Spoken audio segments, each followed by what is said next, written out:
السلام علیکم۔ بنی اسرائیل میں ایک عبادت گزار لکڑہارا رہتا تھا۔ اس کی بیوی بنی اسرائیل کی عورتوں میں سب سے زیادہ خوبصورت تھی۔ دونوں میاں بیوی ہنسی خوشی زندگی گزار رہے تھے۔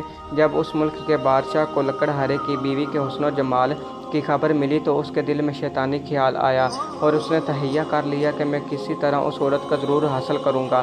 چنانچہ اس ظالم اور شہوت پرست بادشاہ نے ایک بڑھیا کو اس لکڑہارے کی بیوی کے پاس بھیجا تاکہ وہ اسے ورگلائے اور لالچ دے کر اس بات پر آمادہ کرے کہ وہ لکڑہارے کو چھوڑ کر شاہی محل میں ملکہ بن کر زندگی گزارے۔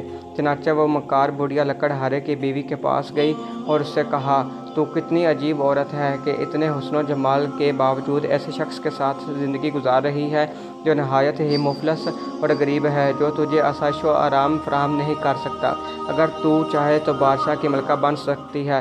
بادشاہ نے پیغام بھیجا ہے کہ اگر تو لکڑہارے کو چھوڑ دے گی تو میں تجھے اس جھونپڑی سے نکال کر اپنے محل کی زینت بناؤں گا، تجھے ہیرے جواہرات اور راست و پیراستہ کر دوں گا، تیرے لیے ریشم اور عمدہ کپڑوں کا لباس ہوگا، ہر وقت تیری خدمت کے لیے کنیزیں اور خدام ہاتھ باندھے کھڑے ہوں گے اور تجھے اعلیٰ درجے کے بستر اور تمام سہولتیں مل جائیں گی۔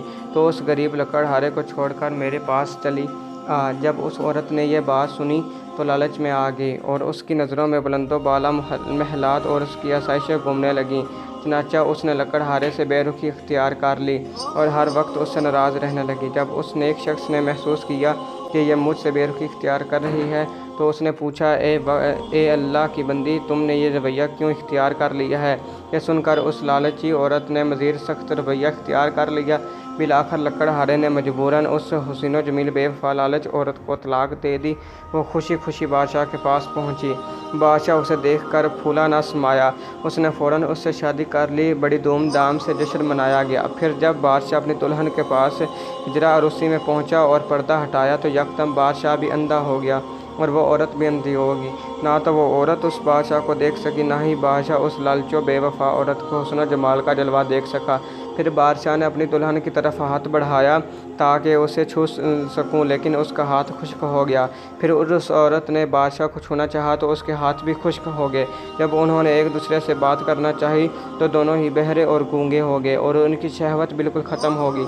اب وہ دونوں بہت پریشان ہوئے۔